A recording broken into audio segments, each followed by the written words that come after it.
Kamusta po? Tayo po ba ay nakatulog ng maayos? No? Gaano man po kahaba o kaikli yung tulog po natin ay pinagpapasalamat po natin yan sa Panginoon. No, na tayo ay binigyan ng kapahingahan ng Panginoon sa gabing nagdaan. Kaya salamat po at purihin po ang Panginoon dahil nandito po ang bawat isa, no? Ay yung pagbangon pa lamang po natin ay sa blessing. No, every gising is a blessing from God, no? Kaya po marapat lamang po natin na pasalamatan at purihin ang Panginoon. Actually, ito pong, alam po, bilang isang Kristiyano po, napakahalaga po sa atin ng Sunday because it's Lord's Day. Bagamat dapat araw-araw nating nagpupuri, sumasamba sa Panginoon, pero ito po kasing Sunday po na to ay it's a corporate Thanksgiving, corporate celebration ng kabutihan po ng Panginoon sa buhay ng bawat isa. Kaya po sa oras po na to ay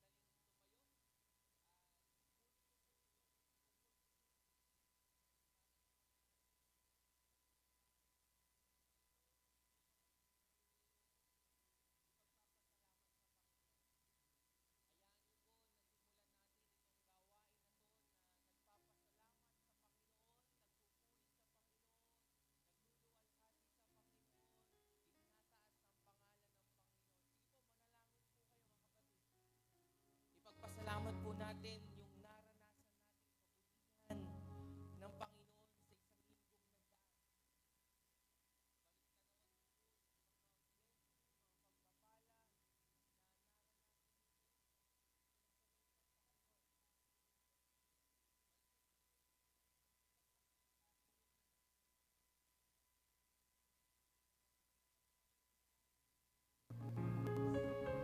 Idulog po natin itong pagsasalamat natin sa Panginoon.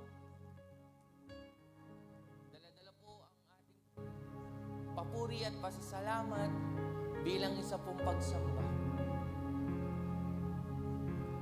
Kunin mo nitong pagkakataon para ipanalangin sa Panginoon yung mga bagay na nabibigatan ka. Isuko mo sa Panginoon yung bagay na nagpapabigat sa iyo, yung problema mo.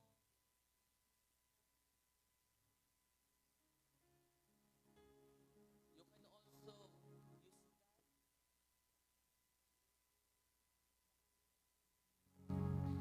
na naman yung bagay na daanan natin, kabigatan na nararanasan natin, pag yan po ay isinuko natin sa Panginoon, nagpapakita po yun ng dependency natin sa Kanya.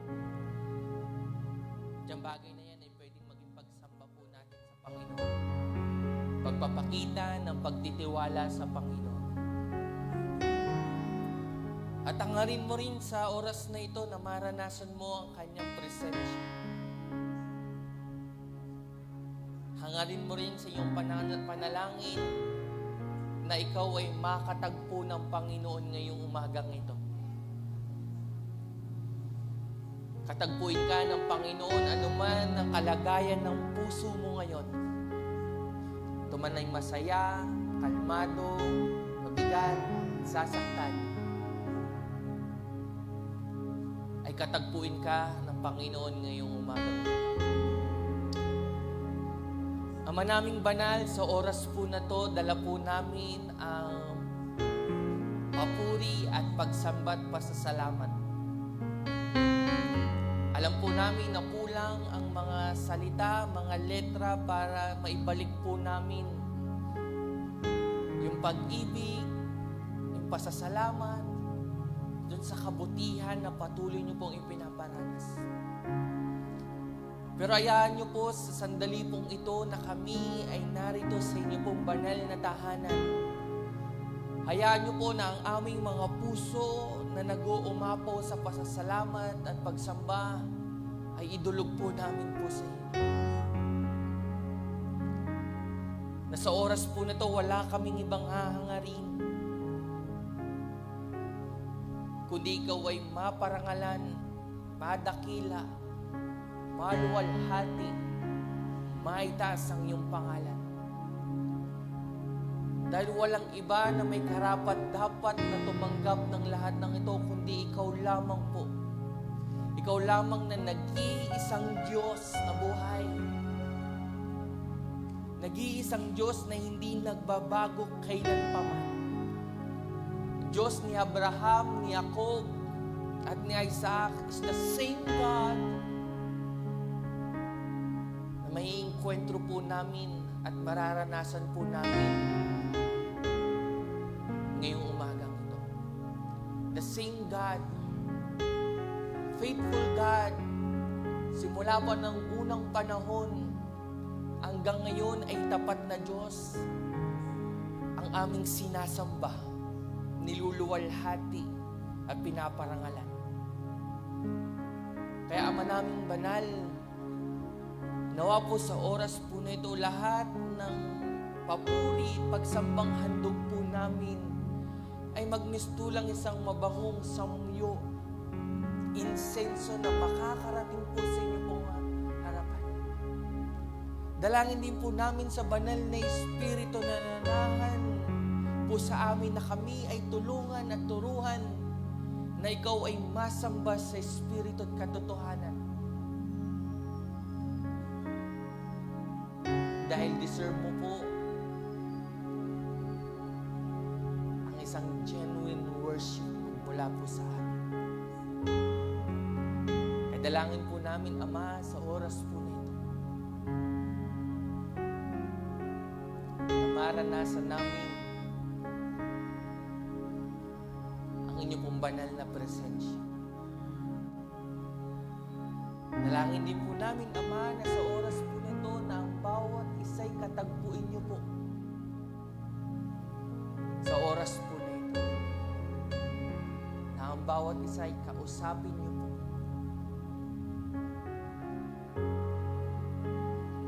Na ang bawat isa ay maranasan ang banal mong presensya. Ama, ang lahat po ng ito ay ibinabalik po namin ng may pinakamataas na papuri at pagsamba, pasasalamat. In Jesus' name we pray. Amen and amen. Sige po, manatili po tayong nakatayo. At hayaan nyo po na basahin ko po mula po sa aklat ng Panginoon.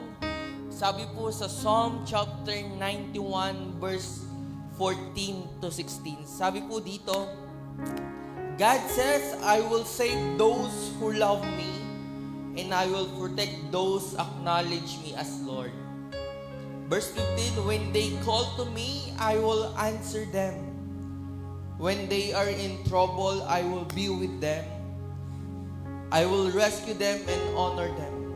Last verse, sabi dito, I will reward them with long life. I will save them. Alam ko po, ang bawat isa ay iniligtas ng Panginoon. Na ang bawat isa ay pinili po na sambahin at pumarito upang pasalamatan ng Panginoon. Kaya hayaan po natin na yung lagoong hapaw po na pasasalamat mula po sa ating puso ay ibuhos po natin sa awitin na iaalay po natin sa ating Panginoon. Awitan po natin ang Panginoon.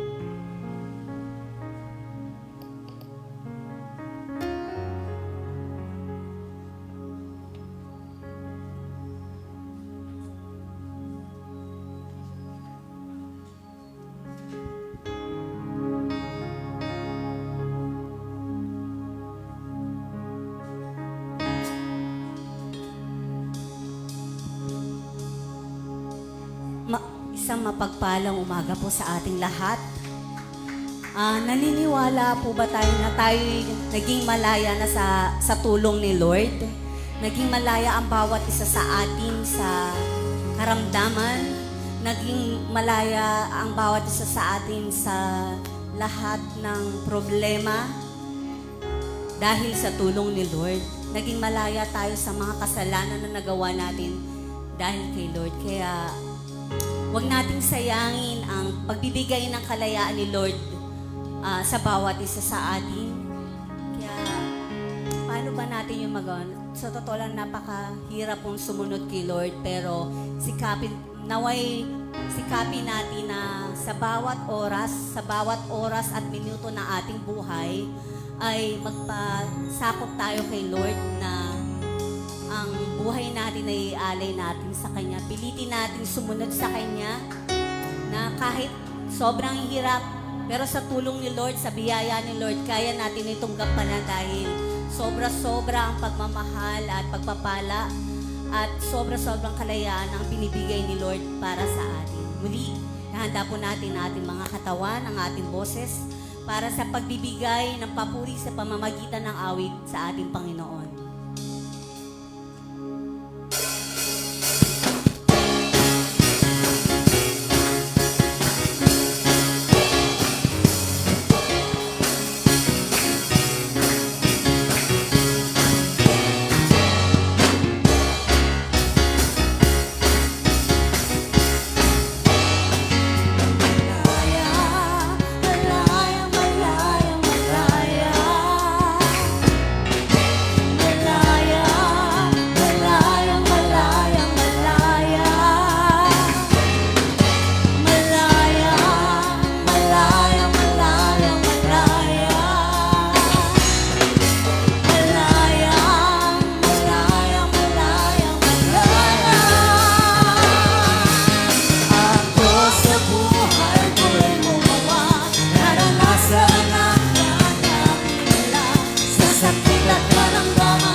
Diyos sa buhay ko'y gumawa, naranasan ang Kanyang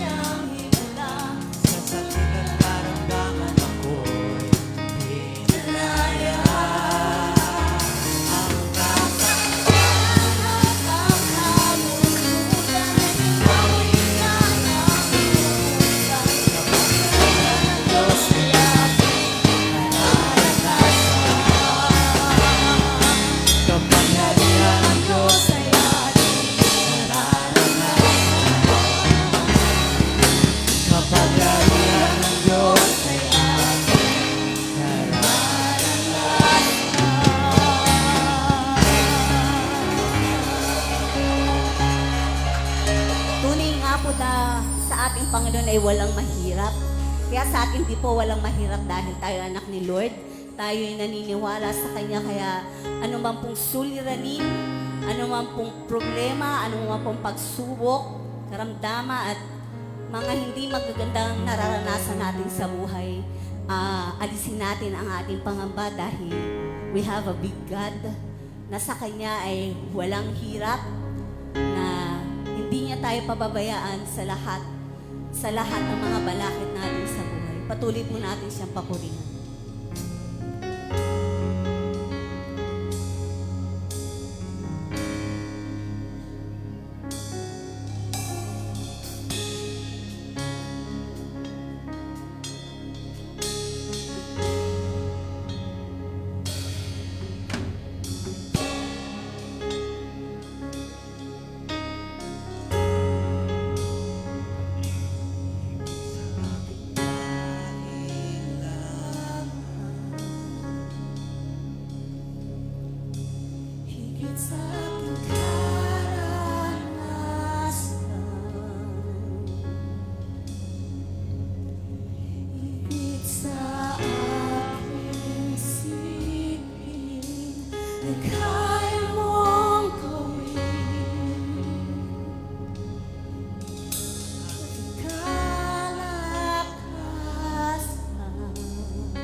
habang panahon, wala kang katulad.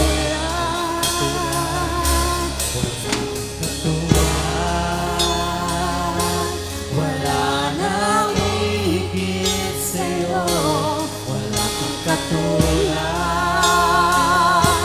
Wala nang babantay sa'yo, ikaw ang Diyos noon pa man, maging ngayon at kailanman.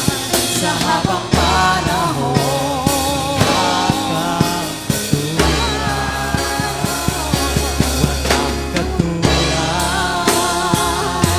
wala nang hihigit sa'yo, wala kang katulad. Wala nang babagay. Malaking blessing po sa bawat isa sa amin, Lord. Samahan niyo po kami sa oras po ng service na ito, Lord, na inaalay po namin sa inyo, Panginoon. Itago niyo po ang bawat isa sa amin. Itago niyo po ang bawat isa sa amin sa inyong likuran, Panginoon. Especially po kay Pastor Roddy, Panginoon, kay Pastor Charles, Panginoon. Maisabuhay po namin at maunawaan po namin nawa ang ituturo inyong mga salita, Panginoon. Wala hanggang pasasalamat, Lord. In Jesus' name we pray. Amen.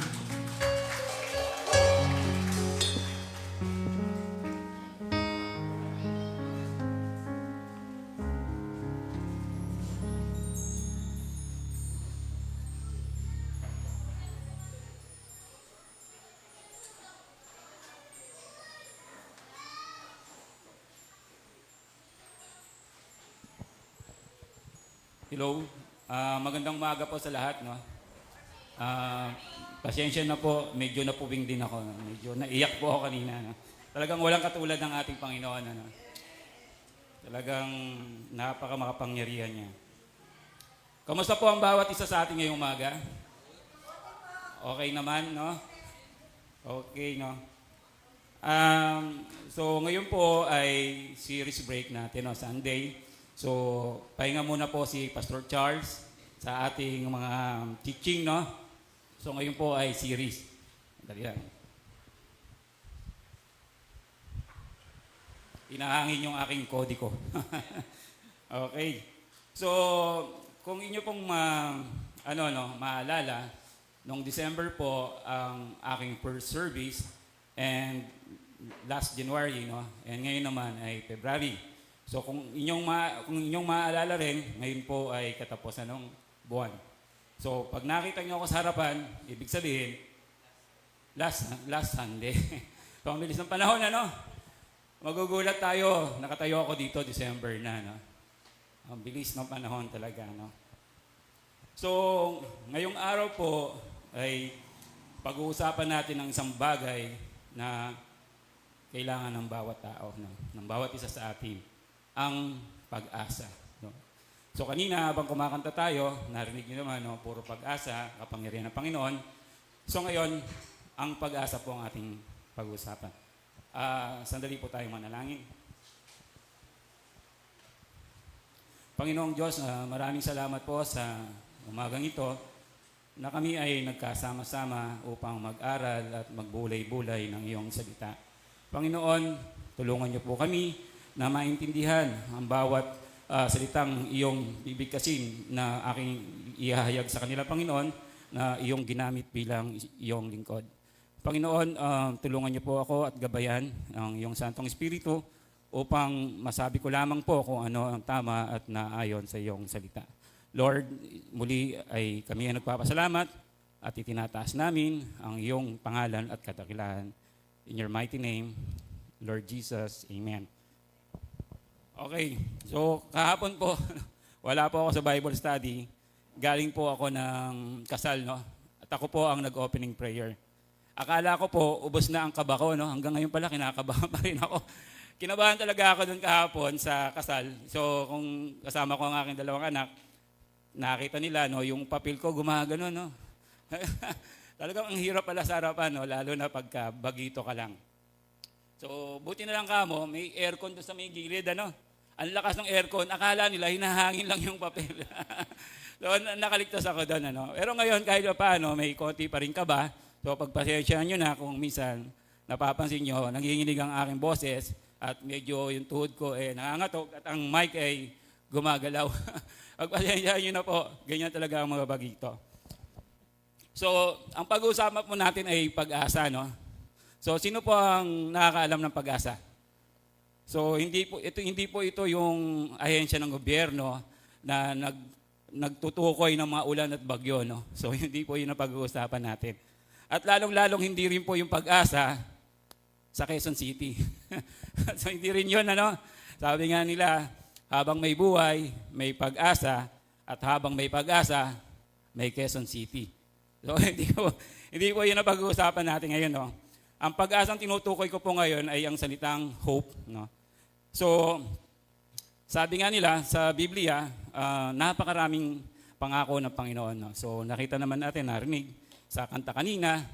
So, walang mahirap sa Panginoon. So, ganoon ang mga pangako ng ating Panginoon. So, ang teksto po na ating babasahin sa umagang ito ay ang Hebrews 6:19, no?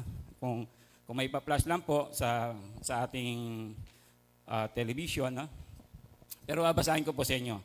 Ang sinasabi sa Hebrews 6:19 ay ganito. Taglay natin ang pag-asang ito bilang tiyak at matibay na angkla ng ating kaluluwa. Isang pag-asa na maabot sa kabanal-banalang dako sa kabilang tabing ng templo. So sa English, no, para po sa hindi nakakaintindi na Tagalog, ito ang English, no. We have this hope as an anchor for the soul. Firm and secure, it enters in the inner sanctuary behind the curtain. So, sa yung mga karaniwan sa mga pastor o yung mga ito po ay madalas nilang gamiting verses, no? Kasi makapangyarihan po ng paglalarawan ng Biblia tungkol sa pag-asa. Ang pag-asa bilang angkla, no? So, makikita nyo may angkla dito, no, sa gilid. So, siguro naman tayo dahil may ilog dito, no, at madalas tayo binabaha sa Barangay Frances, alam natin ang ibig sabihin ng angkla, no? So, ang angkla ay isang mabigat na bakal na ibinababa sa ilalim ng dagat o sa ilog, sa tubig. Kapag bumaon itong angkla na to, mabaon niya, no, sa pagitan ng lupa, bato o kaya buhangin, no? Pinipigilan ito na tangayin ng alon ng hangin ang isang bangka o isang barko. So, ganyan po ang gamit ng angkla, no? So, nakalimutan ko pong sabihin sa inyo na ngayong umaga po ay maiksi lamang ang ating message, 30 minutes and 1 hour. Okay? Angkla pa lang ang pinag-uusapan natin, ano? So, ang angkla ay simbolo ng katatagan, no? Yung angkla na yan. Kasi pag yan naka-angkla na sa ilalim ng lupa o sa ilalim ng tubig, ito ay hindi nagagalaw, no? So, hahawakan na niya ang isang barko para hindi siya maanod ng hangin o ng bagyo. Ito rin ay simbolo ng seguridad, no? Once na inaangkla mo na ang anchor na yan sa ilalim ng dagat, panatag ka na kahit dumating pa ang maraming bagyo, no? Hangin, no? So, ito rin ay simbolo ng security or seguridad. Ito rin ay simbolo ng pag-asa, no? So, katulad sinabi ko, hindi yung pag-asa na nagbibigay ng bagyo o nagtutukoy ng bagyo. Ito rin ay simbolo ng pag-asa. Once na naiangkla mo na yan sa ilalim ng dagat, may pag-asa ka na hindi ka hindi ka tataob, hindi ka lulubog kasi meron ka nang nakaangkla doon sa ilalim ng dagat. Ang angkla nga ho pala ay meron niyang malalaking kadena, no, na nakadikit sa barko. So, nagkakaroon ka ng pag-asa. So, ang isang barko na walang angkla, nakakatakot sumakay sa ganun, ano? Paano kung bigla na lamang nagkaroon ng bagyo, no? Katulad dati, no? Nung sumakay ako ng ferry boat dito sa may CCP, no? Papuntang Bataan, ang ganda ng panahon, no? Pero pagdating mo doon sa kalagitnaan, ferry boat lang yon, biglang, umulan na parang bagyo. So, kita mo yung alon, mas mataas pa doon sa barko, no? Kung gano'n yung naranasan natin, no? Karaniwan kasi pagka may mga bagyo, yung barko gumigilid or either nagbababa ng angkla. Pero kung walang angkla, ubos ang pag-asa natin, no? wala na ang pag baka isa na tayo doon sa mga nabalita nung nakaraan na lumubog na barko na nagpalutang-lutang ng ilang oras, no? At marami din ang namatay mo, mga siguro mga around 50 persons, no? So ang angkla ay malaking tulong din, ano? Although pagdating nga sa kalagitnaan ng barko, lalo na maliliit ang barko, winawasak talaga ng bagyo, no? Dapat talaga matibay ang sinasakyan nating barko. Ang angkla rin ay simbolo ng pananatiling matatag sa gitna ng bagyo. Katulad sinabi ko, no? Once na yung mga barkong malalaki na yan, pag pumunta kayo sa pier, Manila Bay, sa mga coastal area, may makikita kayong mga mga barko, inaangkla na yan, parating pa lang ang bagyo. So doon nila iginigilid, no? Talagang nakaangkla siya doon. So pinapanatili nitong matatag ang isang barko, ang isang bangka na panatag doon, no? So sino po dito ang may kakilalang seaman or kapatid or kamag-anak o si Maring Del, no? Karaniwan, ewan ko lang dito sa barangay natin, no? Kung mapupunta kayo sa Batangas, lahat ng seaman doon, ang gate nila ay mayroong simbolo ng arko, no? So matutukoy mo kung nadaan ka doon sa lugar na yan, ay seaman ang nakatira dito kasi meron siyang angkla, no? May angkla siya. Nakikita natin yung sa mga gate nila. Sino nakakilala kay Papay, the sailor man? Siguro tayo lang medyo may edad na, no? Nakakilala. Si Papay, ang angkla narito sa braso, no? Nakatato. Minsan madalas sa mga seaman, itinatato nila yung angkla, no? Siguro para sa kanila, ito ay simbolo ng kaligtasan at katatagan, no? Pero siyempre, ito rin ay simbolo ng kanilang ikinabubuhay, no? Ganon ang angkla. So let us imagine, may isang maliit na bangka na nakadaong sa dalampasigan, maganda ang panahon, tahimik ang dagat. So parang walang problema, no? Sabi ng may-ari, hindi ko na kailangang iangkla dahil tahimik naman, no? Ngunit bandang hating gabi, biglang lumakas. Lumakas yung hangin, ano? Tumaas ang alon dahil walang angkla ang kanyang bangka, naanod ang kanyang bangka. So kinabukasan, nakita niya na lamang ang kanyang bangka, wasak sa mga batuhan.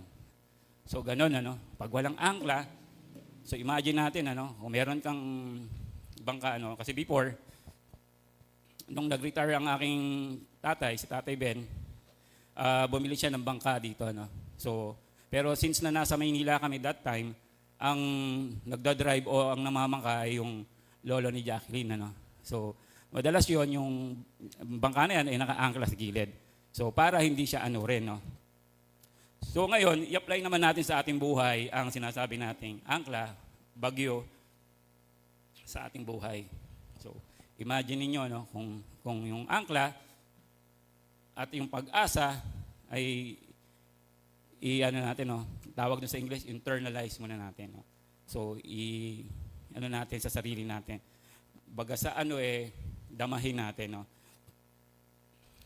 So ang buhay din natin ay may mga bagyo, no. Alam naman natin 'yan na di porket Kristiyano ka or kahit hindi ka pa tumanggap smooth sailing na ang buhay natin. So minsan meron tayong tinatawag na mga bagyo ng buhay. Ano yung mga bagyo ng buhay? Unang-una, pananalapi, no? Pera. Sino dito yung walang pera? Binabagyo tayo pag may pera, no? Sino naman dito yung maraming pera? Ulanan nyo naman kami ng biyaya. So, isa sa bagyo ng buhay ay yung kagipitan, no? Yung wala kang pera. Napakahirap na bagyo na dinaranas ng isang Kristiyano o kahit na hindi mga Kristiyano, pagka pera ang problema, paralyze, no? Paralyze ang bahay. Ano pa ang kadalasang bagyo ng buhay? Kadalasan ang kalusugan, ano? Kalusugan. So, mga sakit. Napakahirap sa isang membro ng pamilya yung may sakit, no? Like for example, yung mga pinagpe-pray natin sa prayer meeting, mga bahagi ng ating pamilya, napakasakit, ano? Hindi mo alam kung ano ang gagawin mo, ang damdamin mo, para bang hindi mapakali, no? Nagkakaroon ka ng anxiety, depression, or kahit na ano pang sakit, no? Dahil lamang sa bagyo ng kalusugan. Meron din tayong mga bagyo ng pamilya. So sa pamilya, hindi naman natin may iaalis na sabi nga nila, walang perfect family, no? Dahil kahit na anong ganda ng pamilya, talagang nagkakaroon ng problema ang pamilya, no? So alam naman natin, at sa mga wala pang pamilya rito na darating, ay lalagay din kayo sa gulo. Kasi ganun talaga, no? Hindi naman lalagay sa tahimik, kundi lumalagay kayo sa gulo. So, mayroong mga family problems tayong nararanasan. So, bagyo ng buhay. Binabagyo ba ang pamilya nyo ngayon? So, nakinig kayo sa sermon na ito, no? So, meron din mga relasyon, no? Ano ba yung mga relasyon? Kaibigan, girlfriend, nakaaway mo yung kaibigan mo, yung girlfriend mo, nag-away kayo, boyfriend mo, nag-away kayo. Bagyo rin yan, ano? So lahat ng nagiging problema natin ay maihalin tulad natin sa malakas na hangin at bagyo. Ano pa, ano? Takot sa kinabukasan. May mga tao talagang sobrang mag-alala sa kanilang kinabukasan. No? Na palagay natin parang bagyo na, no? Kasi minsan takot tayo. Ano kaya ang mangyayari sa atin pagdating ng araw nito?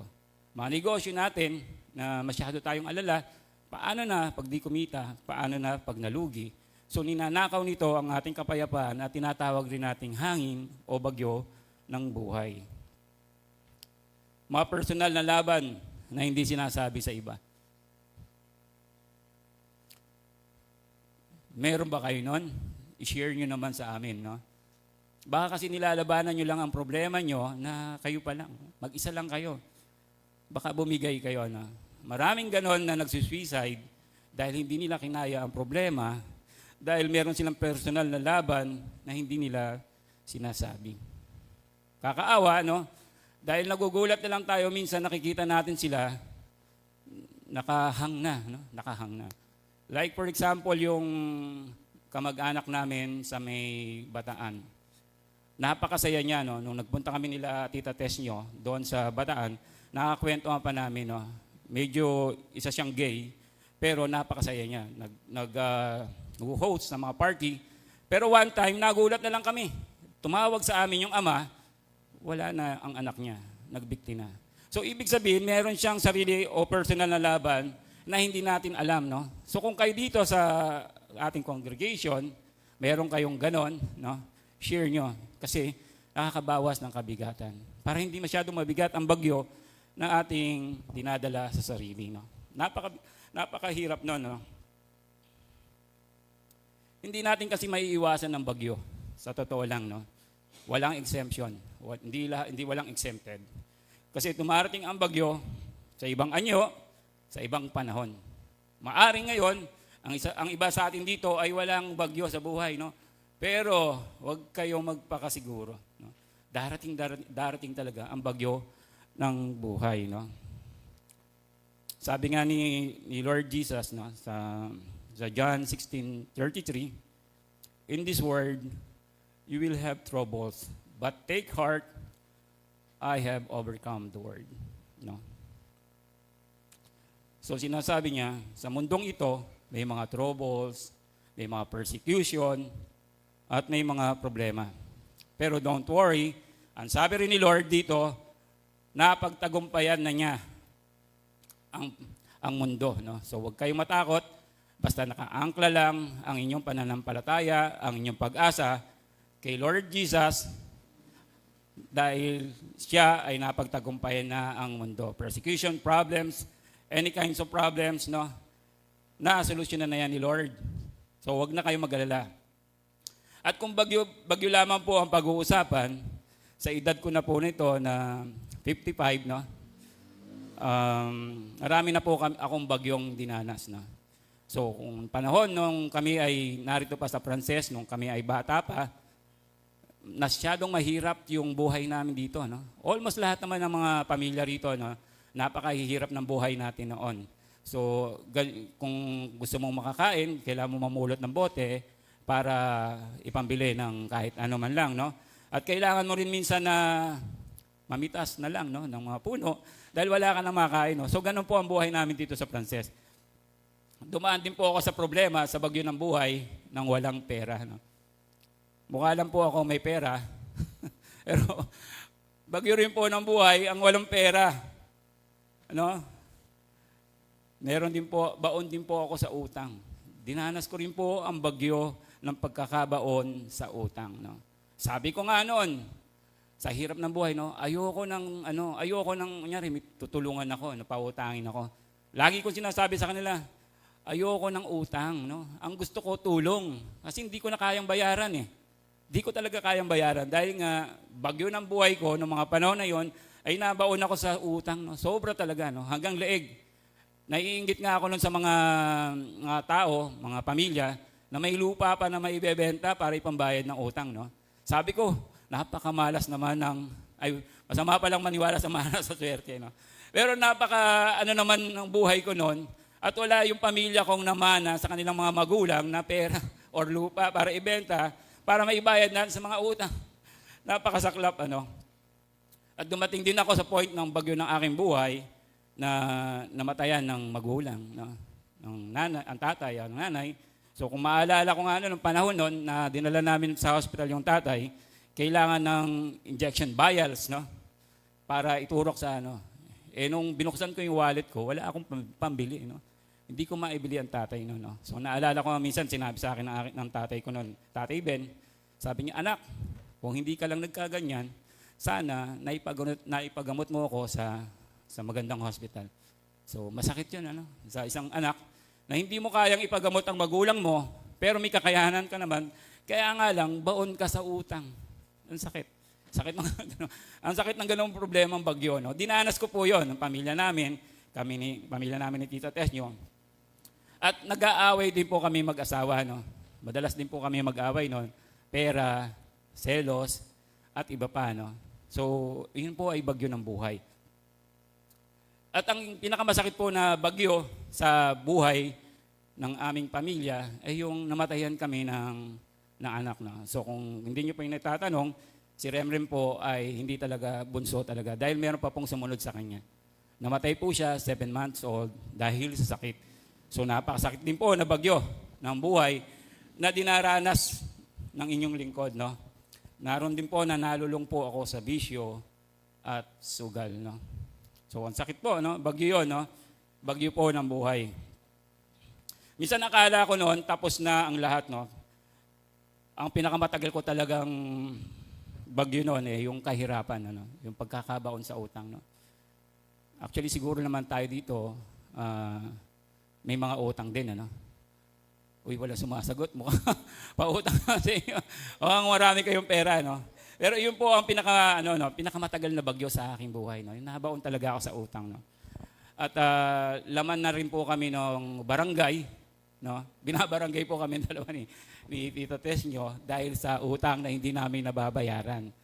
So, naalala ko pa nun si Nanay Nita, no. Sabi niya sa akin, wag mo, kasi minsan sabi ko, parang walang Diyos, no. Parang walang langit, no.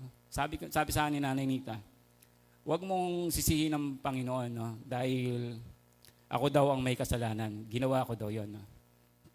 Anyway, bagyo yun, no? Hindi ko po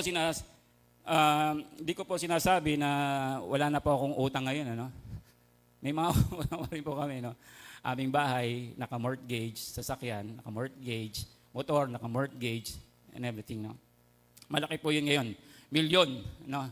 Milyon ang utang dahil kami ay nasa rent to own. Nung mga panahon po kasi na yon, no, hindi po ako nakaangkla sa Panginoon. So, ano nangyari sa akin? Naanod po kami, no? Naanod kami, nawasak ang aming barko, nawasak ang aming buhay. Noong mga panahon na yon, no, napakasakit. Isang hangin at isang bagyo na malakas na tumama sa aming buhay. Napakasakit po nung ganong bagay, no? Minsan nga, nakalimutan na ba ako ng Diyos, no? Minsan iyan ang nagiging natin, eh. Pag dumaranas tayo ng bagyo sa buhay, sinasabi natin, nakakalimutan na yata tayo ng Diyos, no? Pero sa totoo lang, tayo ang nakalimot sa Diyos. At doon tayo inaanod. Doon tayo inaanod dahil nakakalimutan natin ang Diyos, no? So, mga kapatid, yung dinanas kong bagyo sa buhay, hindi ko yun hihilingin na mangyari sa inyo. Yung mga pinagdaanan ko, dahil napakasakit talaga, napakahirap, no? Halagang umiiyak kami, no? Remember, no? Umiiyak talaga ako sa kwarto, umiiyak ako sa mga anak ko dahil sa bagyo ng buhay, no? Kung tatanungin ko kayo, no? Ano ang bagyo ninyo sa buhay? Ano ang naranasan ninyong bagyo? At ano ang dinadanas ninyong bagyo? No? Marami, no? Hindi nawawala yung bagyo, no? Nung last time, ng January pa lang, may bagyong Ada na, no? Bagyong Ada. So, dinanas natin ang bagyo. No? So, ganun talaga, no? Napakalungkot, no? Lahat tayo ay dumaranas ng bagyo sa buhay. Any kind, no? Family, pera, kalusugan, at iba pa. So, minsan magtatanong tayo, no? Kristiyano na tayo. Tapos, nagkakaranas pa tayo ng mga bagyo ng buhay.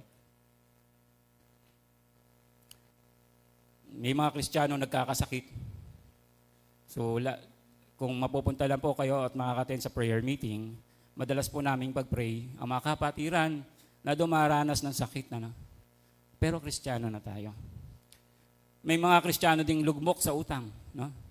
Talagang may mga kapatiran tayo na talagang halos pangkain nila sa araw-araw, inihahanap nila, no? Iniuutang nila. Dahil po talaga sa bagyo, no? Hindi talaga immunity yung pag-Christian ka, no? Sasabihin mo, papasok ako sa isang Christian group, wala na kaming problema, no? Noong mga panahon nga noon, may kanta pa na ang buhay Kristiyano ay masaya ang tunay, no? Pero masaya ba? Hindi naman talaga ganun masaya dahil may mga bagyo rin na dinaranas ng mga Kristiyano, no? At yun naman sinabi talaga ni Lord, no? In this world, no? May mga troubles, no? Pero He has overcome the world. May mga Kristiyano ring nasasaktan. So, broken-hearted, brokenness, no? Kung makakaano nga lang kayo ng mga testimony ng mga Christian, talagang madadala kayo ng damdamin dahil sa mga dinanas nilang bagyo sa buhay. May iba nagka-cancer, iba talaga broke na broke. Yung iba naman talaga nasaktan or iniwan ng kanilang mahal sa buhay or nagkaroon ng separation. Ano? So, ang pagiging save po ay hindi immunity sa bagyo. No? Hindi ito garantiya. Tayo mga Kristiyano rin ay daranas ng mga bagyo sa buhay. Pero, kailangan lang natin ng isang angkla na matibay. Lagi niyo pong tatandaan yan, kailangan natin ng anchor na matibay. Meron din po tayong mga bagyo na tayo mismo ang gumagawa sa ating sarili. No? So, meron po tayong mga bagyo na minsan sarili nating desisyon. No? So, wag po nating sisit, katulad po nung nangyari sa akin, ano? Minsan nasisisi mo si Lord, no? Na bakit nangyari, ang sakit naman ang nangyari sa iyo. Pero karaniwan, gawa rin natin ang mga bagyo ng buhay. Ano ba yung mga bagyo ng buhay na yun? Ano? Yung nagsugal ka, naubos ngayon ang pera mo kasi nagsugal ka. No? Kumain ka ng mga bawal sa iyo, nagkasakit ka, tayo rin may gawa ng bagyo natin sa buhay. No? Meron din naman ng mga bagyo na ginawa ng iba. No? So meron kang kaaway, meron kang inaway, meron kang siniraan, at meron kang ginawa ng masama. Or tayo, vice versa, tayo ang ginawaan. So yung mga bagyo na yun ay ginawa ng iba. Hindi yon gawa natin, pero iba naman ang gumawa ng problema sa buhay natin. No? Meron din naman talagang bagyo na gawa ng kaaway. So wag po natin kakalimutan na ang kaaway natin dito ay nasa paligid lamang natin. No? So pag nakita ka nung minsan nakita ka ng dyablo, ang saya-saya mo, bibigyan ka ng kalungkutan. Ano? Katulad ng ginawa niya kay Job. Sabi niya ng dyablo sa Panginoon, Pinupuri ka lang yan kasi pinagpapala mo. Subukan mo tanggalin sa kanya mga pagpapala. No? So, sino may gawa nun? Diablo, no? Namatay ang kanyang anak, naubos ang kanyang kayamanan, nagkasakit siya, gawa yun ng kaaway. So, minsan, dyan ang gagaling ang bagyo ng buhay. At wag din po nating kalilimutan na may mga bagyo din po ng buhay na pinahintulutan ng Panginoon para sa atin. Gugulat kayo, no? Bakit ba hintulutan ng Panginoon na bagyuhin ang buhay natin samantalang nasa Kanya na tayo? Masakit po, no? Minsan talaga, Kanya tayo binabagyo or pinahintulutan ng Panginoon ang bagyo sa ating buhay para kunin ang ating pansin. No? Kunin ang ating pansin. Sabi nga natin, no? Minsan narinig ko sa isa sa kapatiran natin, ipinayo niya doon sa isang kapatid kasi nagkaroon ng problema, tinatapik ka lang ni Lord. No? Minsan ganun talaga, no? Na pinahintulutan ng Diyos yung isang bagay kasi nga gusto ni Lord na kunin ang iyong pansin, no? Kasi lumalayo ka na sa Kanya, no? Drifting away, no? Or inanod ka na sa ibang lugar, no? So ano ang nangyayari? Minsan tinatapik ka ni Lord para palalahanan niya na anak, ang layo mo na sa akin, ano? Maari din naman na Kanya naman pinahintulutan to ni Lord sa atin, para ituwid ang ating mga kasalanan. No? Marami yan sa ating sarili. Alam naman natin yun na meron tayong mga kasalanan na ginagawa kahit na sabi nga nila hindi pa tayo perfect hanggang ngayon. So si Lord, no, yung gumagawa para ituwid yun, Sabi nga nila yung the potter's hand, yung gumagawa ng kasi bako-bako pinakikinis ka ni Lord, no? Pinakikinis ka. So, itinutuwid ang mga kamalian mo sa buhay. Kanya ka mayroong bagyo na dinaranas ngayon. Meron din naman na para turuan tayong magsuko ng buhay kay Lord. No? So, kasi minsan, ang tigas ng ulo mo. No? May mga bagay na sinasabi na sa iyo, pinapayo na sa iyo ng Biblia, ng kasulatan, o minsan sinasabi na ni pastor, pero hindi mo pa rin sinusunod, So, minsan may bagyo ng buhay, sinasabi sa atin, Lord, bitawa mo na yan. Isuko mo na yan, Tulad si Jonah, Kilala niyo si Jonah, Yung kinain ng pirana. Kinain ng balyena, Kasi matigas ang ulo niya. So, ginawa ni Lord, yung barko na sinasakyan niya, binagyo. Nasira yung bagyo. At habang hindi siya itinatapon ng mga pasahero ng bagyo, yung mga crew ng bagyo, hindi titigil ang bagyo. So ang ginawa, I'm not sure, nagpatapon yata siya doon sa story. Ihagisin na ako dahil ako ang nabagyo. Harang ganon ang story ni Jonah. So kinain siya ng malaking balyena para dalhin doon sa kanyang mission. Meron din na pinapahintulutan ng Diyos ang bagyo sa ating buhay para ihanda ka sa mas malaking paglilingkod. Yun ang sinasabi ko minsan. Ayaw mong maglingkod sa Panginoon, si Lord na ang gagawa ng paraan para maglingkod ka. Inihanda ka na niya sa isang malaking plano niya sa iyong buhay. So ngayon, ang bagyo ay maaaring sumira, maaring sumira sa ating buhay, sa ating kalooban, o pwede rin naman magpatibay. Sabi nga nila, madami ka ng bagyo na sinuong sa mundong ito, napakatibay na. So pwede rin yun magpatibay sa iyo. Nakatibay din na lang siyempre yan kung paano ang iyong pagtugon sa mga bagyo ng buhay. Hindi naman tayo pababayaan ni Lord, Sabi nga, marami siyang pangako sa Biblia.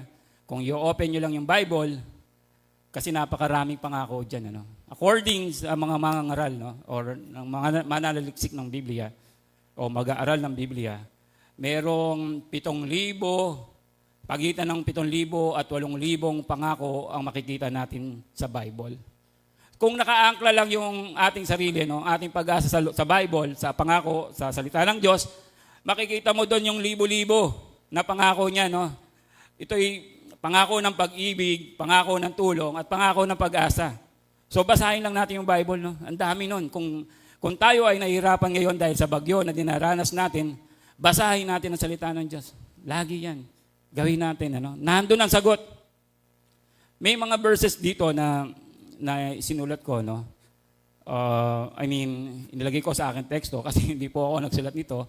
Sa Bible po ito. Sa Isaiah 43:2. When you pass through the waters, I will be with you.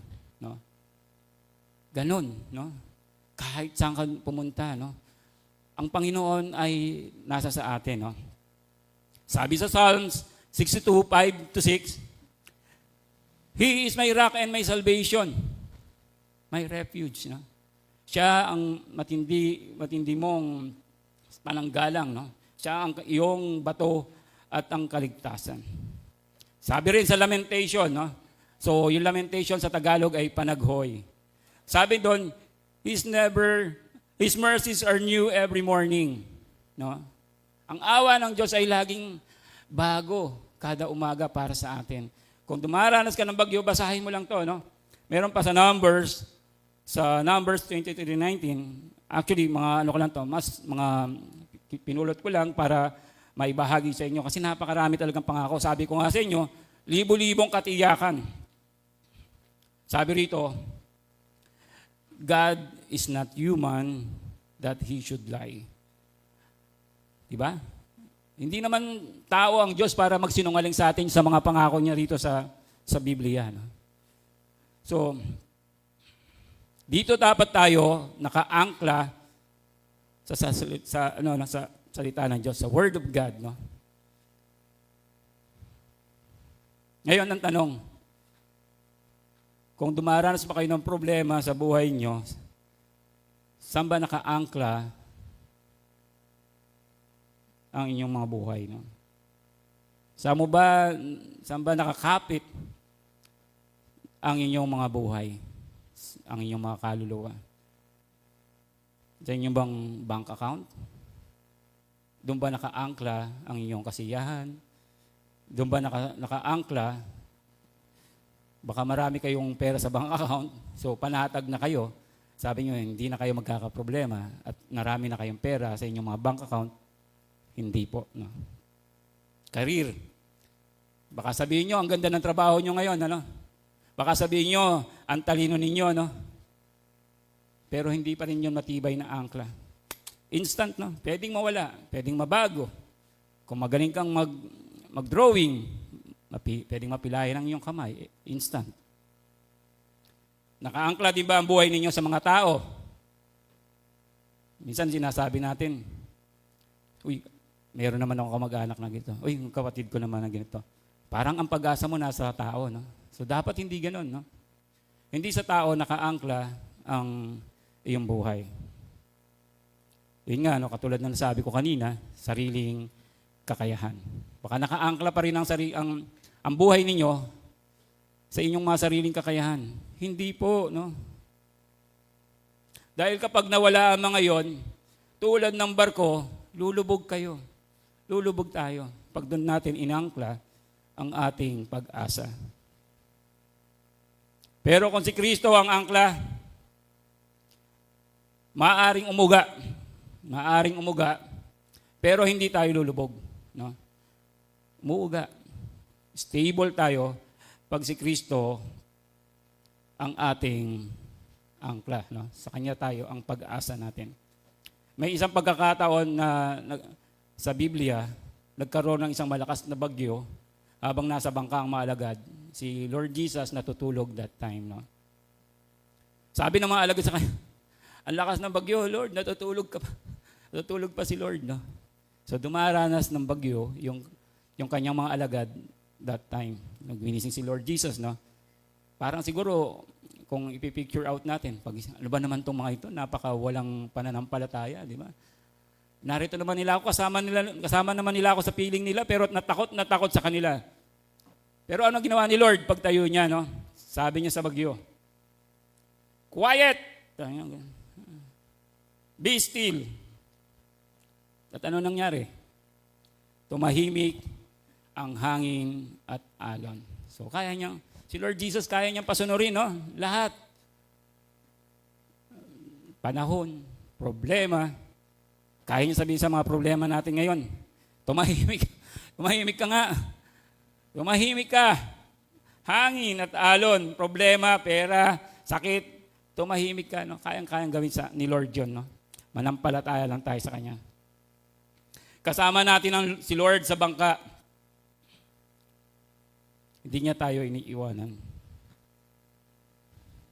Pinakita ni Lord doon ang Kanyang kapangyarihan sa hangin at sa bagyo.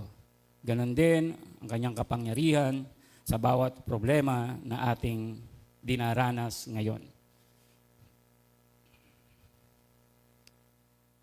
Ano ang mga bagyo mo ngayon? No? Katulad ng tinanong ko sa inyo kanina. May kapatiran tayong nawala ang mahal sa buhay. No?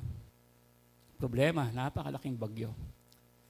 So kailan ba yun? No? Thursday. Punta kami doon sa namatay. Napakabata pa. 48. No? Namatayan ng asawa, si Marie Chris yata ang name niya. Pinag-pray namin. No? So, isa sa prayer namin is bigyan sila ng katatagan, no? Tibay, dahil napakabata pa ng kanyang asawa at may mga anak sila. No? Iyon ang bagyo niya ngayon. No? Mahirap. Sakit. May mga sakit ba kayo ngayon? May mga iniinda kayo, no? Huwag natin kakalimutan, no? Si Lord, napakadaming ginamot, no? Dami niyang pinagaling sa Biblia, no? Sa New Testament. May mga pilay, lumpo, bulag, pipi, bingi. Kanta yun. Kanta yun, ano? Pero totoo yun, no? Marami siyang pinagaling, no?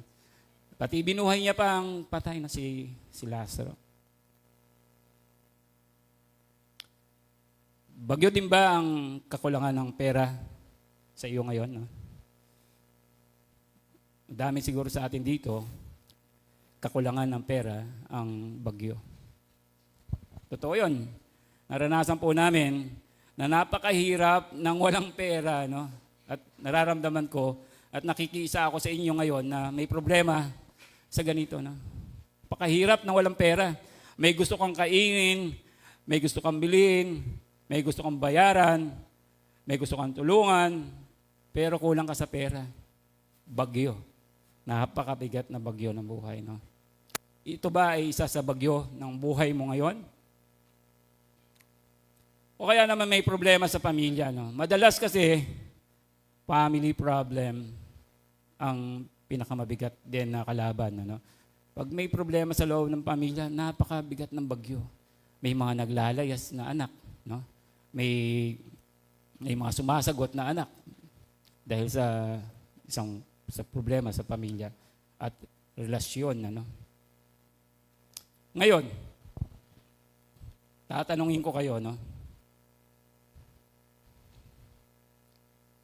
Sa mga bagyo ng inyong buhay, pagod na ba kayo? O naiinip na kayo sa akin? Hindi ba na? So kung pagod na kayo dahil sa mga bagyo na dinaranas natin, ng bawat isa, ano man yan, sakit, pera, o problema, pamilya, wag lang tayong susuko. No? Iangkla natin, no? Kasi ang nakalagay dito sa teksto ko, gusto mo na bang sumuko? Walang susuko, please lang, ano? Walang susuko. Problema lang yan, ano? Pera lang yan. Kinikita yan. Gusto niyo na bang huminto? Aalis kayo at di na magsisimba? Magtatampo na kay Lord? Wag po, ano? Wag po kayong hihinto. The more na lumayo kayo kay Lord, the more na mas mahirap yung lalabanan ng mag-isa ang bagyo sa buhay. Napakahirap po pag wala kayong Kristo sa puso at dumanas kayo ng mga bagyo sa buhay, no? Aray, no? Na kay Lord ka na nga minsan may bagyo, lalo na pag nasa labas. Sinong kakapitan mo? Sabi ko nga minsan sa pinapayuhan ko sa problema yan sa pera. Magsimba ka, no? Kasi sa totoo lang, ang tao, pag wala ka ng makakapitan dahil gipit ka na, at wala ka pang Diyos na kakapitan, paano na, no? Paano na buhay mo, no? Ang hirap, no? Huwag kayong hihinto. Huwag kayong lalayo. Pero, di natin kailangan magpanggap, no?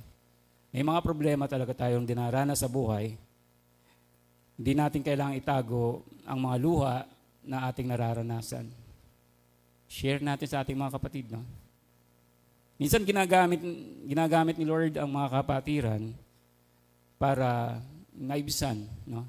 Hindi man matugunan ang buong problema mo, pero maibsan man lamang ang kahit na isang araw na paghihirap mo, no? Minsan makakausap mo lang eh. Malaking bagay na, no? Naihinga mo lang ang problema mo ay napakalaking bagay na. Hindi mo kailangang sarilinin ang bagyo ng buhay. Kaya tayo nagtitipon dito bilang magkakapatid ay para magkaroon tayo ng sharing, no? Ikaw naman kapatid, pagka sineshare sa iyo ang problema, makinig na. Huwag yung sasabihin, ayoko makinig kasi masyadong negative, no? Hindi dapat gano'n, no? Hindi mo alam baka ginagamit ka na ni Lord para magbigay ng payo sa isang kapatid na malapit nang tapusin ang kanyang buhay, no? Baka minsan tinitingala na natin siya, no? No? Nasa poste nakasabit na, no? Dahil hindi man lamang natin nabigyan ng payo at nakausap, no?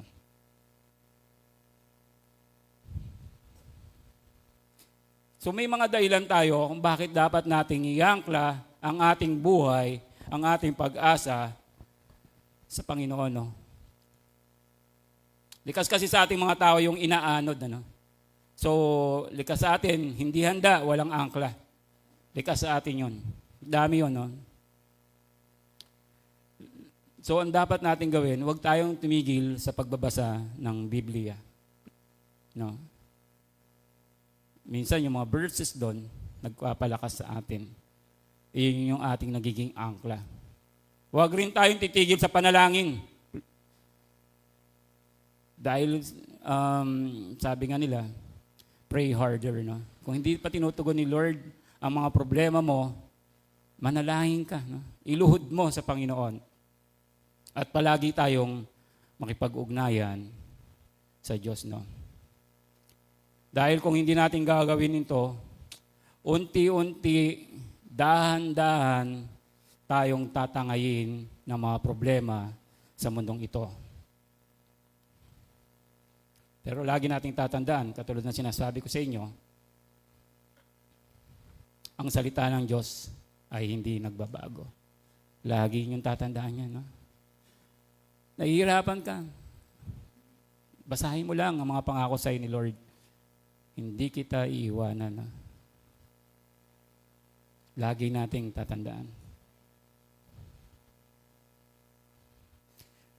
Kung may bagyo man sa buhay mo ngayon, tandaan mo ito.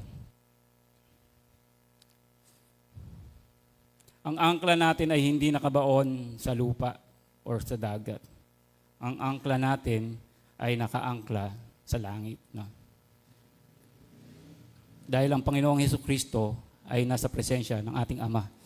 So, katulad na itinuro sa atin ni Pastor Charles, siya ang nagme-mediate, no? Siya yung sinasabi ng Holy Spirit going to Lord Jesus, papunta kay God the Father, no? So, nakaangkla ang ating pag-asa sa langit dahil nandun si Lord, no? Nasa presensya siya ng ating Ama.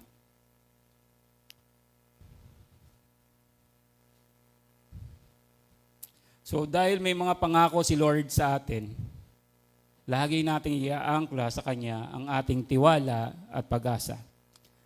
Maaaring umuga ang barko, maaaring lumakas ang alon, maaaring madilim ang gabi, pero kung si Kristo ang angkla mo, hindi ka lulubog, no?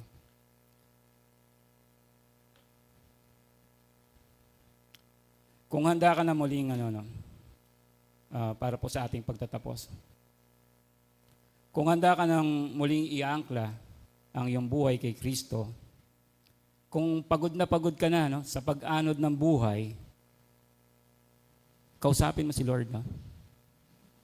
Nag-usap kayong dalawa ni Lord, umiyak ka, no? Idalangin mo. Sabihin mo sa Kanya, no, Lord, iangkla mo ang aking kaluluwa sa iyo. Tumayo po tayong lahat.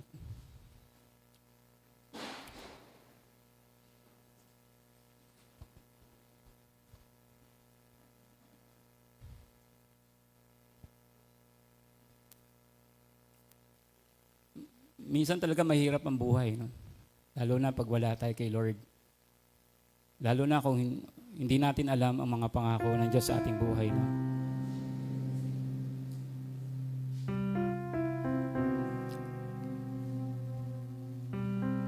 Sabihin natin kay Lord, kausapin natin siya. Huwag nating iaano ang isang araw na hindi natin nakakausap si Lord, lalong-lalo na puno na tayo ng problema. No? Nanatili lang tayo sa Kanya.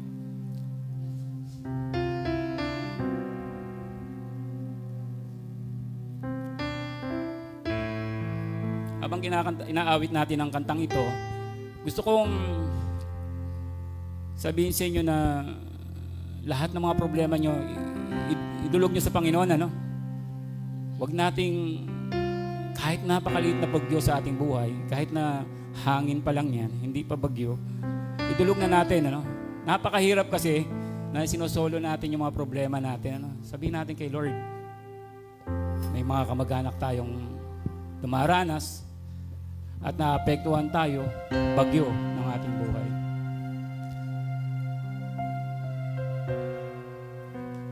So habang aawitin po natin ang kanta na to,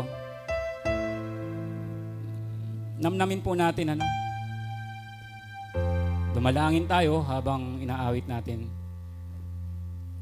ang awit na ito.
Manalangin po tayo.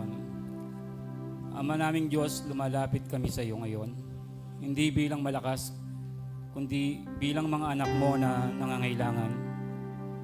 Lord, may mga ngiti kami sa labas, pero ikaw lang ang nakakaalam na bagyo na kinakaharap namin sa ngayon.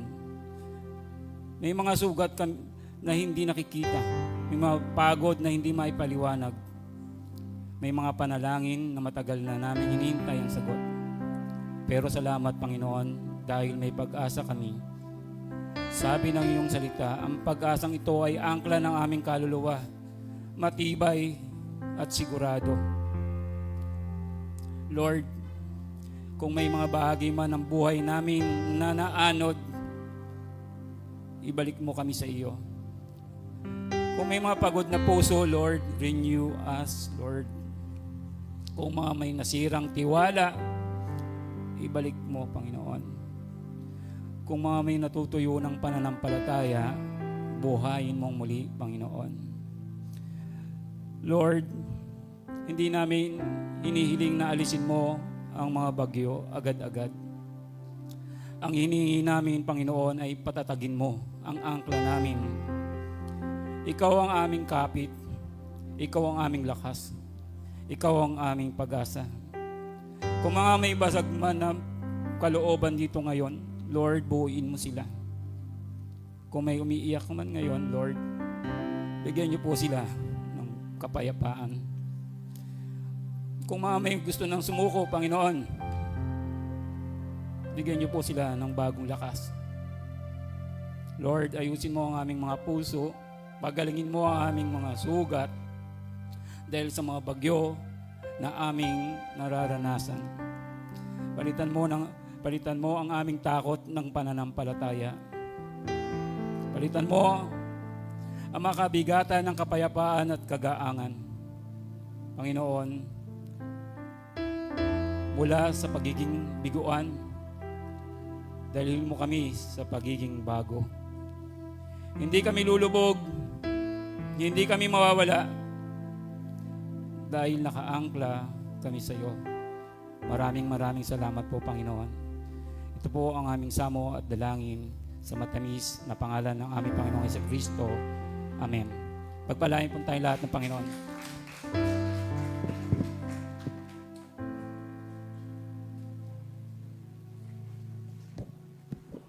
Praise God. Lahat po ba ay pinagpala sa mensaheng ating napakinggan? Amen. Salamat po, Pastor Rudy, sa isang napakagandang paalala po sa atin, no, mga kapatid, na ang angkla po natin ay ang ating pong Panginoon. Amen po ba? Na ang ating pag-asa at sigurado at matibay na angkla ng ating buhay ay ang ating pong Panginoon. Alam niyo po, ang pinagkaiba lang ng angkla na meron tayo dito sa lupa, ay yun po ay nasa ground.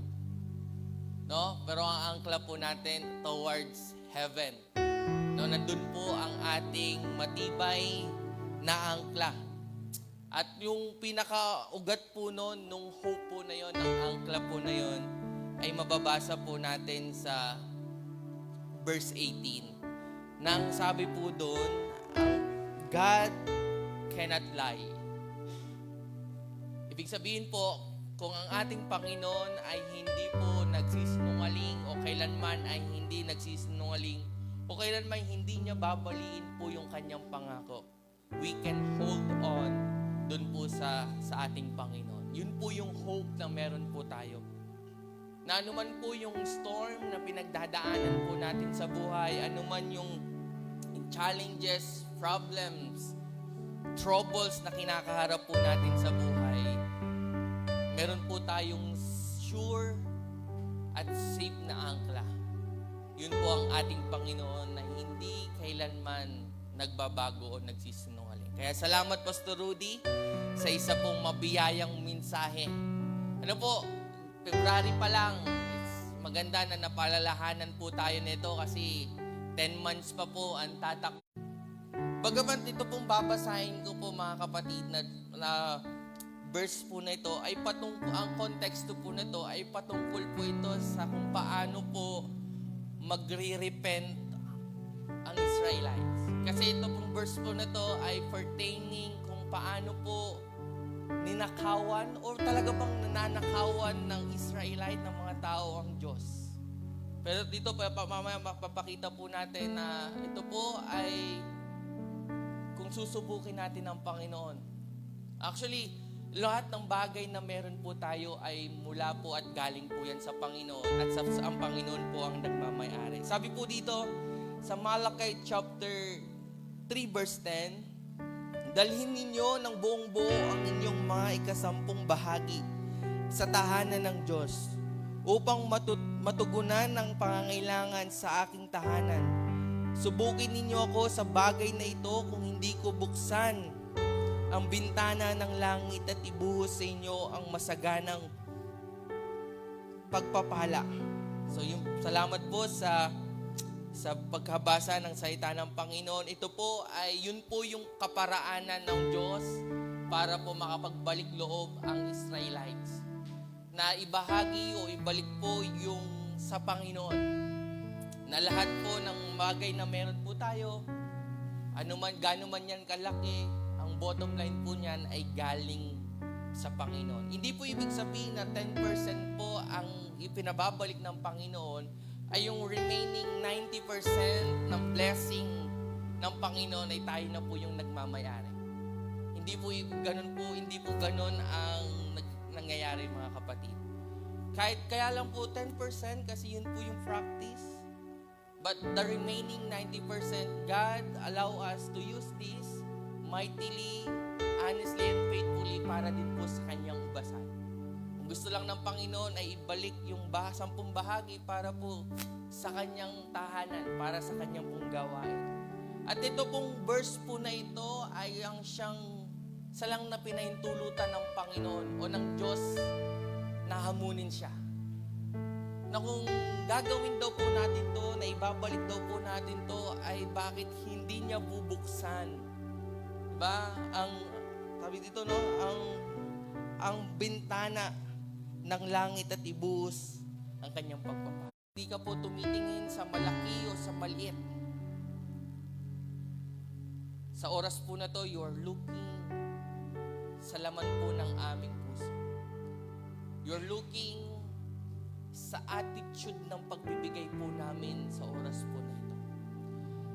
Ama, dalangin po namin na itong ikaw po na to, nawa ay isang maging mabangong insenso, isang mabangong handog na nagpapakita ng pasasalamat po namin sa mga pagpapala, sa mga blessing na ibinigay niyo po sa amin.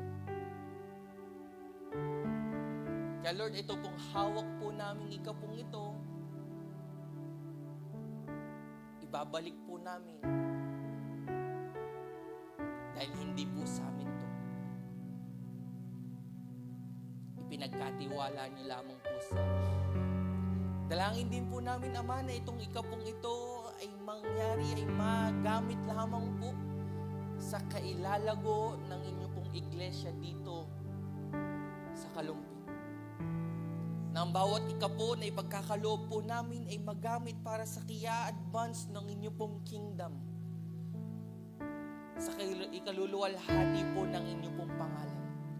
Na itong mga ikapo na to ay magagamit lamang po para po sa inyong pong gawain. Sa pagpapakalat ng mabuting balita. Kaya po muli, Ama,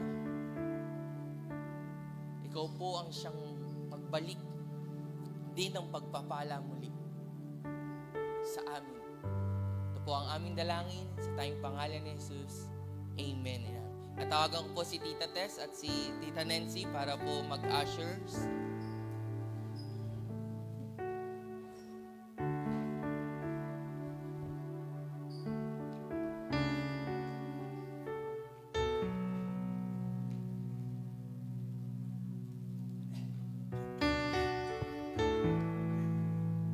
Kaka-bless. Purihin po ang Panginoon kasi yan po yung nagising po ako ng alas 12. Tapos ginagawa ko po yung drop ko ng message para po mamayang hapon. So paglabas ko, nilay hands ko po yung mga upuan po na yan. So purihin po ang Panginoon dahil tumugon ang Panginoon na lagyan ng Panginoon yung mga upuan na yan na uupo na sasamba. Kasi yun po ang isa sa pinaka-trabaho din ng pastors.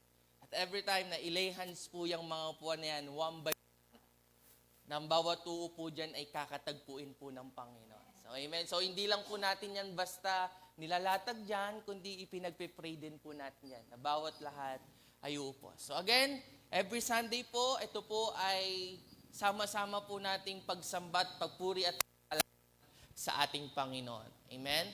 So, Kid Church, every 9:30, alam po, napakasarap po na makita yung mga child natin, mga children po natin na nandyan during our worship. Napakahalaga po nun na doon pala at their young age ay makita po nila na grabe ito pala yung pagsamba sa Panginoon. Na ganito pala na umaawit, na nagpupuri sa Panginoon. Kaya encourage po ang bawat isa kung may mga apo po tayo, mga anak pa tayo na maliliit yan, i-encourage po na idalin po natin sila sa simbahan. Hayaan po natin na ang Biblia at ang Diyos ang humubog po sa kanila. Napaka-importante po niyan, lalo po sa mundo po nating ginagalawan ngayon, iba yung standard ng mundo sa standard po ng Panginoon. Kaya po, kung gusto po natin lumaki ang mga anak po natin ang naaayon po sa kalooban ng Diyos, let's bring them sa presensya po ng Panginoon. Pangatlo, prayer meeting. So every Thursday po, meron tayong prayer meeting. Huwag po kayong mag-alala, ang bawat isa po ay included sa prayer meeting po natin. But syempre, we highly encourage you po mga kapatid na kung may mag-make time po tayo para po makiisa sa panalanginan. Isa po yan sa backbone natin bilang isang iglesia na tayo po ay sama-samang nananalangin. Kasi po ang isang iglesyang nananalangin ay iglesyang malakas. So patuloy po namin kayong ni-encourage na makidalo o makiisa po sa ating prayer meeting. Next, Greenfields, purihin po ang Panginoon. Dumaan ang 2025 na sinimulan po natin ito at until now ay nagpapatuloy po, kaya purihin po ang Panginoon. So sa mga available din po, sama po kayo, just coordinate lang po kay Mama po, para po maisama niya po kayo pagpunta doon sa Greenfields. So mamayang hapon po, ay family camp muna po pala. So family camp, still preparing po, tuloy pa po ang ating family camp. Baka nag-iisip pa po ang bawat isa na sumama sa family camp para po maintindihan natin yung biblical concept ng family, kung ano ba ang design ng Panginoon sa isang pamilya. Ay encourage po ang bawat isa na sumama. Sa Dasmariñas, Cavite po ito gaganapin. So next, so mamayang hapon na po ang aming Agapel Fellowship. Ito po ay gawain ng mga kabataan. Nakapurihin po ang Panginoon dahil yung alab po natin na postpone noong October, pero ngayon po, ito pong alab na to, Agapel na to ay every February po natin to ginaganap. Every Heart Months ay meron po tayong ginaganap na youth fellowship. So encourage din po ang bawat isa na makiisa po sa ating gawain para mamaya. So ang tema po ay blood. Maganda po na mai-discuss po yan sa kabataan, mapakita yung kahalagahan po ng dugo ng ating Panginoong Jesucristo kung ano yung ginawa nito. So kung kayo po ay may mga anak pa na kabataan, pamangkin, pinsan, kapatid na youth, I encourage po na dalhin po natin mamayang 4:00 ng hapon. So, libre po ito, no registration, just a fellowship. Kasama rin po tayong ibang churches from Malolos, from Pandukot na makikibahagi po sa fellowship po natin. So, syempre po, mahalaga po na nandito yung kabataan po natin, especially yung youth po natin ay dapat nandito. So, yun po. Wala nang announcement. So, later, youth po ay magkakaroon ng short meeting for flow po ng program po namin. Sige po, tayo pong lahat ay tumayo at tayo po yung manalangin. Sino po, pwede po ba nating imbitahan lahat ng February celebrant na may pag-pray? Nandiyan po ba si Kyla? Wala, si Asia wala din po. Sige, pag-pray na lang po natin lahat nung naging February celebrant no, si Jerry, si Pastor Rudy. Ipag-pray po natin sila. Tayo po'y manalangin. Ama naming banal, ikaw po ay pinupuri at pinapasalamatan po namin sa oras po na ito.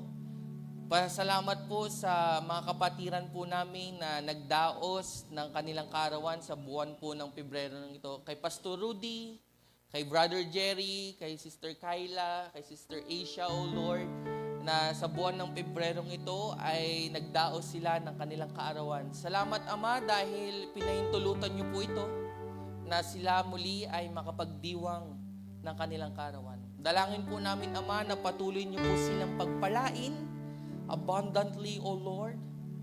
Dalangin din namin, O Lord, na anuman po ang laman ng kanilang mga panalangin, yung mga idinudulog po nila sa inyo, O Lord, dalangin po namin ay na inyo po itong tugunin ng naaayon po sa inyo pong tamang panahon at sa tamang kalooban.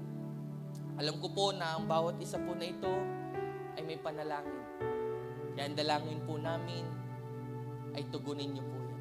Dalangin din po namin na patuloy niyo rin po silang palaguin sa kanilang pong pananampalataya. Patuloy niyo rin pong paglalimin ang kanilang relasyon po nila sa inyo. At patuloy niyo din po silang gamitin para po sa inyo pong ubasan. Ama, kunin na rin po namin itong pagkakataon para po ipanalangin si Kuya Adjan na siya po ay nalalapit na rin na babalik sa ibang bansa. Ang flight niya po ay sa darating na Biyernes. Una po, Ama, ang papurit, pasasalamat dahil iningatan niyo po siya na makauwi dito po sa bansang Pilipinas upang magpa-check up. Lord, we praise you and glorify you din po at nagpapasalamat din po kami dahil doon po sa check-up niya ay naging normal. Ganun din po, Lord, dinadalangin po namin sa kanyang muling pagbabalik doon sa bansang kanyang pinagtatrabahuhan. Ang pagpunta ay dalangin po namin ang inyong pong pag-iingat sa kanya, sa kanyang flight. Ingatan niyo po siya. At ganun din po ay dalangin din po namin sa pag-i-stay niya doon. Sa kanya pong pagtatrabaho doon ay patuloy niya pong maranasan ang inyong pong presensya. Na sa inyong pong presensya ay nandun po ang inyong pong pag-iingat sa kanya. Na anuman po ang kanyang gagawin, saan man siya pupunta sa mga lugar na iyon, ay siya niyo po siyang iingatan. At ganoon din po sa inyo pong presensya na maranasan niya, ay nandun din po ang inyo pong pagpapala. Pagpalain niyo po siya, anumang bagay ang kanyang gagawin, anumang bagay ang kanyang hahawakan, ay pagpalain niyo po siya. At sa kanya pong pagtatrabaho doon, O Lord, we pray, ay maranasan niya po ang inyong pong presensya. We also pray, O Lord, na yung naranasan niya nung siya'y nandun ay hindi niya na po muli maranasan pa pagdating po sa kanyang kalusugan. We also pray na bigyan niyo po siya ng magandang pangangatawan. Malusog na pangangatawan. Magandang kalusugan, O Lord.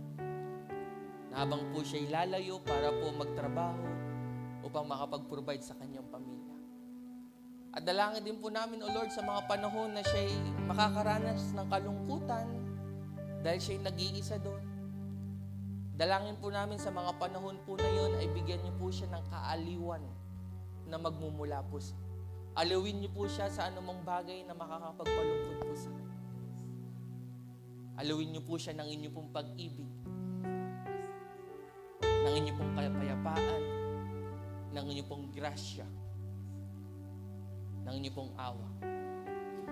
Lord, kunin na rin po namin itong pagkakataon upang idalangin ang aming mga kapatid na may sakit. Bagamat hindi man po namin masambit ang kanilang pangalan, pero marahil ilan po sa amin dito ay may nakakaranas ng sakit. Pananakit ng ulo, pananakit ng kasukasuan. O Lord, dalangin po namin na maranasan po nila ang kagalingan na magmumula po sa inyo. Pinakita niyo po sa inyo pong salita kung paano ka po nagpagaling. At kaya po sa katotohanan po yun, amin pong aangkinin na anumang karamdaman na aming mararanasan ay masusumpungan din po namin ang kagalingan dahil ikaw po ang aming Diyos nagpapagaling na anumang uri ng sakit. Kunin rin po namin itong pagkakataon, Ama, upang idalangin ang mga negosyo ng aming kapatiran. Pauna na po ang dito ang mga kapihan ng aming pong mga kapatid na ito, itong Big's Coffee sa Pranses, sa Makati, ang Cafe 925, O Lord, ang Daily Grind, ang Bella Mama, O Lord. Patuloy po namin silang itinataas po sa inyo upang inyo pong pagpalain abundantly ang negosyo po nila. Palaguin niyo po ito, Ama, upang patuloy po silang makapaglingkod, patuloy po silang maging pagpapala. At dalangin din po namin sa mga negosyo pong ito ay magamit niyo rin po sa inyo pong ubasan. Magamit niyo rin po para po sa ikaka-advance ng inyo pong kingdom. Magamit niyo rin po itong mga negosyong ito para po sa ikakahayag po ng inyo pong pangalan. Ganon din po ang mga company, mga negosyo po ni Kuya Larry ay patuloy niyo rin pong pagpalain. Patuloy niyo ang PhilWeb Asia, Lord. Patuloy niyo rin po itong i-sustain. Patuloy niyo rin pong palaguin upang patuloy pa silang maging pagpapala. Ganon din ang construction company ni Lola Ada at ni Kuya Marlon, O Lord. Patuloy din po namin itong itinataas. Na lalo po sa panahon po ngayon ay medyo nag-i-struggle po sila financially, O Lord. We pray, O Lord, na sa pangangailangan po nilang ito sa kanilang negosyo, ay inyo pong tugunan ang kanilang pangangailangan pong ito. Dalangin din po namin na more projects pa, O Lord, ang inyo pong ipagkaloob sa kanila. At Lord, masaya po ang aming puso dahil idadalangin din po namin ang munting negosyo ni Ate Nene, ang kanyang munting sari-sari store, O Lord. We pray, O Lord, na patuloy niyo pong palaguin ang munting negosyo po ni Ate Nene. Ikaw po ang siyang patuloy na magpuno, mag-provide ng paninda para po sa kanyang tindahan.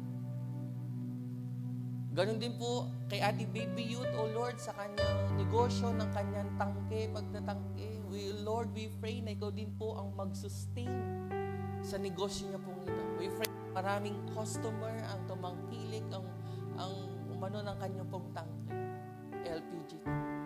Lord, lahat po ng negosyo po, ng kapatiran po namin ito ay itinataas po namin sa inyo.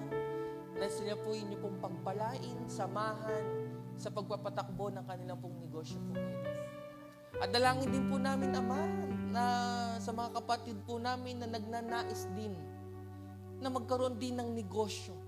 Ngayon pa lamang po ay katagpuin niyo po sila sa kanilang panalangin po na yan.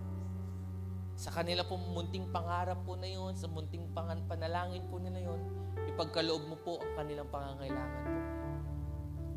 Ama, kunin din namin itong pagkakataon upang ipatuloy na ipanalangin at itaas at ilapit po sa inyo si Ate Jillian na nalalapit ang kanyang panganganak, O Lord.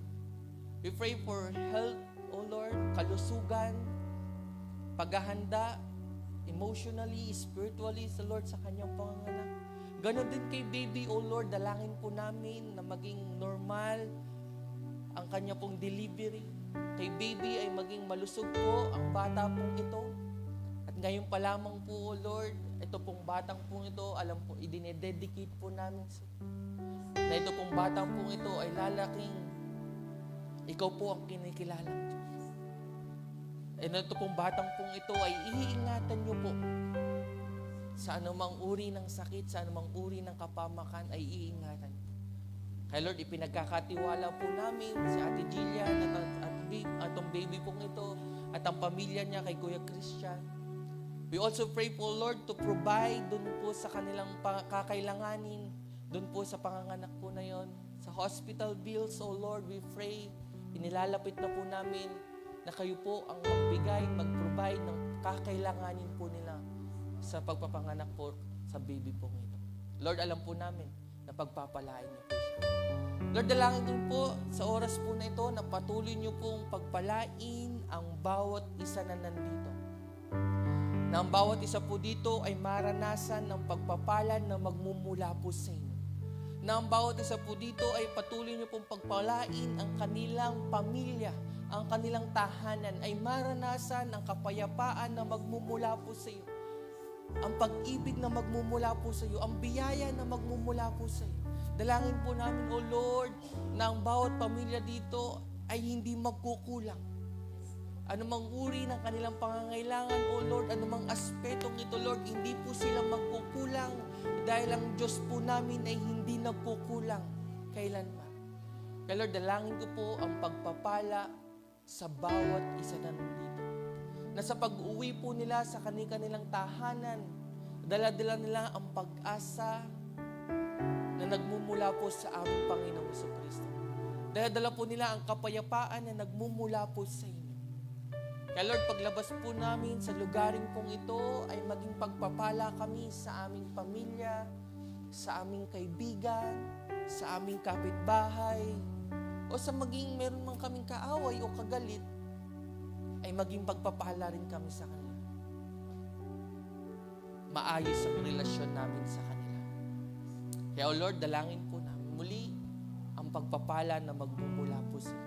Dalangin din po namin, Ama, na sa panibagong linggo ng aming pagtatrabaho, pag-aaral, ay maranasan po namin ang inyong pong provision, protection, guidance, deliverance, O Lord, sa panibagong linggong ito. Salamat, Ama, dahil bago namin simulan ang panibagong linggong ito, ay sinimulan na namin yung unang araw na nagpapahinga sa inyong pong presensya. Kaya lahat po ng ito, Ama, ay ibinabalik po namin na may pinakamatamis at mataas na papuri at pagsamba. Ito po ang aming dalangin sa tayong pangalan ni Jesus. Amen and amen. Sige po, dahil po ako po'y naniniwala na na-enkwentro po natin ang ating Panginoon. Amen po ba?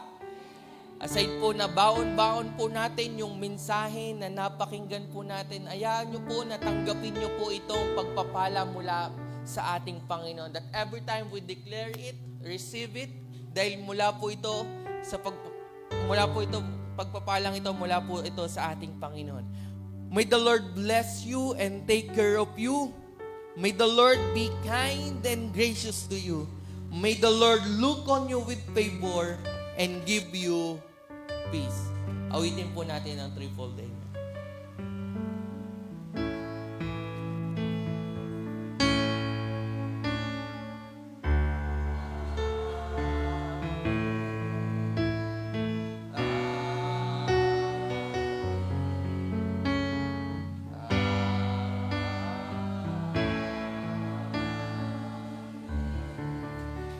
God bless everyone. Jesus loves you.